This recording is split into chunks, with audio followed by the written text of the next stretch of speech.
नमस्ते विद्यार्थी मित्रों, silver bells Mansarovar Palanpur school के ऑनलाइन एजुकेशन प्रोग्राम में आपका दिल से स्वागत है।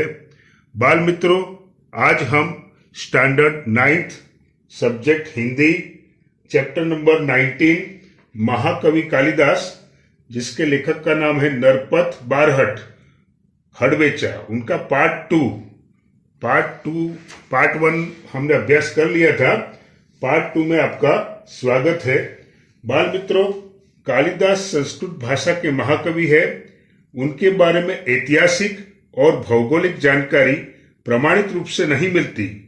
प्रस्तुत लेख में लेखक ने कालिदास के बारे में उपलब्ध जानकारी देने का प्रयास किया है। तो विद्यार्थी मित्रों, आगे हम अभ्यास करते हैं पार्ट 2 में आपका स्वागत है। Page number 90। तो विद्यार्थी मित्रों, open your text book, page number 90। तो स्टार्ट करते हैं। इस तरह उपरोक्त शास्त्रार्थ में विद्युत्मा ने उस मूर्ख युवक से अपनी हार मान ली और दोनों का विवाह धूमधाम से पंडितों ने करवा दिया। यानी विद्युत्मा और कालिदास का विवाह हो गया। एक दिन की बात है, एक ऊंट की बोली सुनकर वह मूर्ख युवक अपना मौन व्रत भूलकर यकायक बोल उठा, उट्र उट्र। यानी उसको मौन रहना था, साइलेंट रहना था। किसको? कालिदास को। अगर उसको अपना विवाह बचाना था तो उसको साइलेंट रहना था, उसकी जगह वो बोल पड़ा, उट्र उट्र। उसको बोलते सुनकर विद्युत्मा चौंक उठी। उसे पता चला कि उसका पति कोई विद्वान पंडित नहीं बल्कि एक बहुत बड़ा मूर्ख है। पंडितों की छल भरी बातों का अर्थ अब उसकी समझ में आ गया। विद्युत्मा को बहुत मानसिक दुख पहुंचा और उसने अपने महल में कालिदास के प्रवेश पर रोक लगा दी और द्वार बंद कर दिए।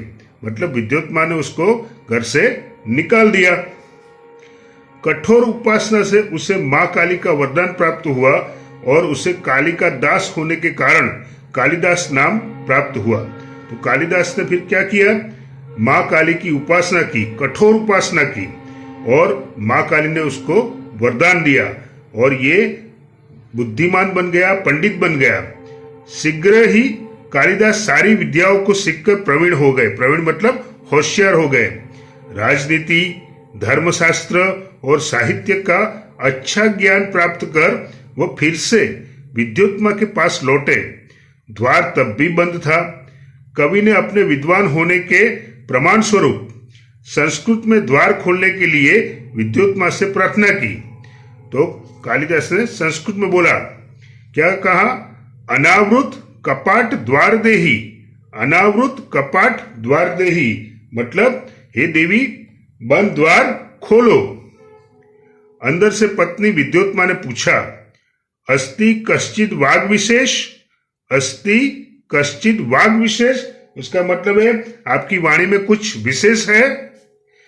इस पर महाकवि कालिदास ने क्रमशः कुमार संभवम, मेघदूत और रघुवंश की रचना विद्युत्मा को सुनाई। ये महान ग्रंथ है, कुमार संभवम, मेघदूत और रघुवंश। किसने उसकी रचना की थी? कालिदास ने। विद्युत्मा को जब उनके पंडित होने का विश्वास हो गया तो उसने द्वार खोलकर महाकवि का स्वागत किया। कालिदास को हर क्षेत्र का गहरा अनुभव था। प्रकृति का जैसा वर्णन उनके साहित्य में मिलता है वैसा कहीं नहीं मिलता। बाल मित्रों, पेज नंबर 91। उन्हें प्रकृति के बिना मनुष्य जीवन अधूरा दिखाई पड़ता था। कालिदास की उपमाएं विश्व विख्यात है। उनकी कोई तुलना नहीं, उसका कोई जोड़ नहीं। चरित्र चित्रण में भी महाकवि कालिदास की तुलना नहीं की जा सकती। उनकी कोई बराबरी नहीं कर सकता। उसके पात्रों का व्यक्तित्व अपनापन लिए रहता है। हर बात बड़ी ही स्वाभाविकता से उपस्थित होती है।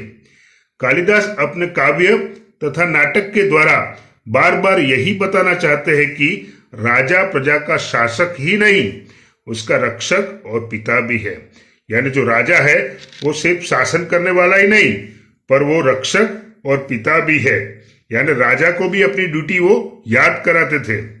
उन दिनों समाज में नारी का क्या स्थान था, इस बात का पता भी हमें कवि कालिदास की रचनाओं में मिलता है। समाज में नारी को सम्मान और श्रद्धा की दृष्टि से देखा जाता था और उसे नृत्य, संगीत, चित्रकला आदि की शिक्षा दी जाती थी। यानी प्राचीन काल में भारतीय समाज में नारी को सम्मान दिया जाता था। ये हम किस बात से प्रमाणित कर सकते हैं? कालिदास ने जो अलग अलग प्रकार के ग्रंथ लिखे उस बात से। महाकवि कालिदास के 7 प्रमुख ग्रंथ हैं, ये आपको खास याद रखना है। 7 प्रमुख ग्रंथ है। उनमें से पहला ग्रंथ है ऋतुसंहार। यह एक उत्तम काव्य है। इसमें कालिदास ने अपनी सूक्ष्म दृष्टि का परिचय दिया है। ऋतुओं का तथा प्रकृति का जितना सुंदर चित्रण काव्य में है उतना कालिदास के अन्य ग्रंथों में नहीं है। मतलब कालिदास ने 7 प्रमुख ग्रंथ लिखे थे। इसमें सबसे पहला ग्रंथ है जिसका नाम है ऋतुसंहार। तो ये आपको याद रखना है, ऋतुसंहार। ऋतुसंहार में ऋतुओं और प्रकृति का सुंदर वर्णन है और इतना सुंदर वर्णन कालिदास के और किसी ग्रंथ में नहीं है। मालविकाग्नि मित्र कालिदास का दूसरा ग्रंथ है। यानी दूसरे ग्रंथ का नाम क्या है? मालविकाग्नि मित्र। और पहला नाटक है, उसमें 5 अंक और विदिशा के राजा अग्निमित्र तथा विदर्भ की राजकुमारी मालविका की प्रेम कथा है। यानी मालविकाग्नि मित्र ये दूसरा ग्रंथ है और एक पहला नाटक है। उसमें 5 अंक है और उसमें क्या है? तो विदिशा के राजा, उनका नाम था अग्निमित्र, तथा विदर्भ की राजकुमारी, उसका नाम था मालविका। इन दोनों की प्रेम कथा है। तीसरा ग्रंथ है विक्रमोर्वशीयम। तो विक्रमोर्वशीयम में कालिदास का दूसरा नाटक है और इसमें 5 अंक है तथा महाराजा पुरुरवा और उर्वशी की प्रेम कथा का चित्रण किया गया है। तो विक्रमोर्वशीयम में महाराजा पुरुरवा और उर्वशी की प्रेम कथा का चित्रण किया है। उसके बाद कुमार संभवम का काव्य है और इसमें शिव पार्वती के विवाह से लेकर कुमार कार्तिकेय के जन्म और उसके द्वारा तारकासुर के वध तक की कथा का वर्णन है। यानी कुमार संभवम में शिव और पार्वती, उनके विवाह से लेकर उनके बेटे का नाम क्या था? कार्तिकेय और गणेश, बराबर। तो कार्तिकेय का जन्म और कार्तिकेय द्वारा तारकासुर का वध, उसकी कथा का वर्णन है। मेघदूत कालिदास का 5वां ग्रंथ है। यह भी एक खंड काव्य है और इसके शुरू में कालिदास ने बादल को दूत बनाकर कुबेर की नगरी अलकापुरी तक का मार्ग बताया है। यानी मेघदूत, मेघ को ही दूत बनाया है। यह कालिदास का क्या है? खंड काव्य है और इसके शुरू में कालिदास ने बादल को दूत बनाकर, बादल को मैसेंजर बनाकर कहां पर भेजा है? कुबेर की नगरी अलकापुरी, वहां पर भेजा है और जो मार्ग है वो मार्ग बताया है। इसके उत्तरार्ध में यक्ष ने अपनी विरहिणी प्रिया को पहचानने के उपाय मेघ को बताए हैं और अपना संदेश दिया है। इस काव्य में वर्षा काल और विरह का वर्णन खूब निखरा है। इसमें भारत के भूगोल की भी अच्छी जानकारी दी गई है। तो मेघदूत काव्य, उसमें भारत के भौगोलिक जो भी परिस्थिति थी और जो अंतर था, डिस्टेंस था, वो सब कुछ बताया गया है। और मेघ को दूत बनाकर, मेघ को संदेश वाहक बनाकर संदेशा भेजा गया है। कहां पर भेजा गया है? कुबेर की नगरी अलकापुरी में। रघुवंश एक महाकाव्य है। कवि कालिदास ने रघुवंश की कथा करने से पहले ही कह दिया कि कहाँ तो सूर्य से उत्पन्न हुआ यह वंश और कहाँ मोटी बुद्धि वाला, मतलब मैं तो मोटी बुद्धि वाला हूं और ये जो रघुवंश है, तो रघुवंश जो है वो सूर्य से उत्पन्न हुआ वंश है। उसकी कथा मैं कह नहीं सकता, लेकिन कोशिश कर रहा हूं। मैं तो मूर्ख हूं। मैं तिनकों से बनी छोटी सी नाव लेकर मैं अपार समुद्र को पार करने की बात सोच रहा हूं। मेरे पास जो नाव है वो तिनकों से भरी है, मतलब तिनकों से बनाई गई, घास से बनाई गई नाव है और मैं बहुत बड़ा समुद्र पार करने की बात सोच रहा हूं। क्योंकि रघुवंश की कथा सुनाना वो सामान्य बात नहीं है। सूर्यवंश के दिलीप से लेकर कुश और उनके अनेक उत्तराधिकारियों तक की कथा रघुवंश में है। तो भगवान राम भी रघुवंश में हो गए थे, आपको पता हो तो सूर्यवंश के प्रथम राजा के नाम था दिलीप। दिलीप से लेकर कुश और उनके उत्तराधिकारियों तक की कथा रघुवंश में है। महाकवि कालिदास का 7वां और सर्वोत्कृष्ट ग्रंथ है अभिज्ञान शाकुंतलम। यह उनका तीसरा नाटक है और इसमें 7 अंक है। महाकवि ने इस नाटक में राजा दुष्यंत और शकुंतला की कथा कही है। इस तरह महाकवि कालिदास आज भी हमारे संस्कृत साहित्य में अमर है। उनकी रचनाओं में तत्कालीन साहित्य, शासन और राजनीति, समाज और जनविश्वास, भूगोल, ललित कला, स्थापत्य आदि सभी की झलक मिलती है। बाल मित्रों, महाकवि कालिदास ने संस्कृत में इन 7 ग्रंथों की रचना की थी। क्रमशः मैं बोल रहा हूं, आप ध्यान से सुनना और उसको कंठस्थ करना। नंबर 1 ऋतु संहार, इसमें ऋतुओं का तथा प्रकृति का सुंदर चित्रण है। नंबर 2 मालविकाग्निमित्र, इसमें विदिशा के राजा अग्निमित्र और विदर्भ की राजकुमारी मालविका की प्रणय कथा है।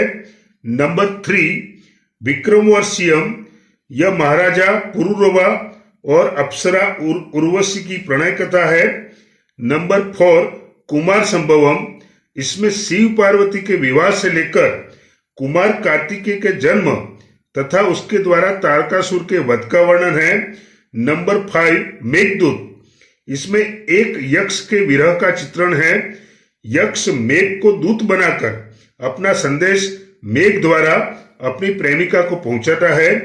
नंबर 6 रघुवंश, इसमें राम के वंश का परिचय है। नंबर 7 अभिज्ञान शाकुंतलम, यह कालिदास की सर्वोत्कृष्ट कृति है।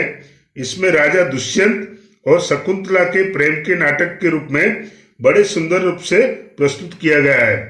तो कालिदास, महाकवि कालिदास ने जो 7 महान ग्रंथ, अमर ग्रंथ की रचना की है, फिर से एक बार आप याद रखना। Number 1 Ritu Samhar, number 2 Malavikagnimitra, number 3 Vikramorvashiyam, number 4 Kumar Sambhavam, number 5 Meghdoot, number 6 Raghuvansh, number 7 Abhigyan Shakuntalam. तो विद्यार्थी मित्रों, पेज नंबर 91 पर कुछ शब्दार्थ दिए, शब्दार्थ और टिप्पणी। तो अभिभावक, इसका मतलब होता है बच्चों के पारिवारिक रक्षक, यानी वाली, पेरेंट्स, बच्चों के पारिवारिक रक्षक। शास्त्रार्थ मतलब शास्त्र संबंधी चर्चा, जो शास्त्र है उसके संबंधी चर्चा होती है, डिस्कशन होता है, उसको शास्त्रार्थ बोलते हैं। अनुरोध का मतलब होता है आदेश, यह आदेश, इसमें प्रिंट मिस्टेक है। अनुरोध को विनती कह सकते हैं, रिक्वेस्ट कह सकते हैं। ग्लानि का मतलब होता है दुख, पीड़ा। संकेत का मतलब होता है इशारा। यकायक का मतलब होता है सहसा। निरक्षर का मतलब होता है अनपढ़। रोचक का मतलब होता है आकर्षक। तो विद्यार्थी मित्रों, यहां पर एक प्रिंट मिस्टेक है, ये आप याद रखना। अनुरोध आदेश नहीं, आग्रह या विनती भी हो सकता है।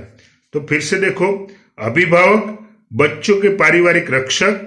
शास्त्रार्थ का मतलब शास्त्र संबंधी चर्चा। अनुरोध, यहां पर प्रिंट मिस्टेक है, आदेश दिया है, आपको याद रखना है आग्रह या फिर विनती भी हो सकता है। ग्लानि का मतलब दुख, पीड़ा। संकेत का मतलब होता है इशारा। यकायक का मतलब होता है सहसा। निरक्षर का मतलब होता है अनपढ़। रोचक का मतलब होता है आकर्षक। तो विद्यार्थी मित्रों, पेज नंबर 91 पर जो एक्सरसाइज दी है वो आपको होमवर्क की नोटबुक में करना है। तो बाल मित्रों, मीठे बच्चों, थैंक यू, आभार, धन्यवाद।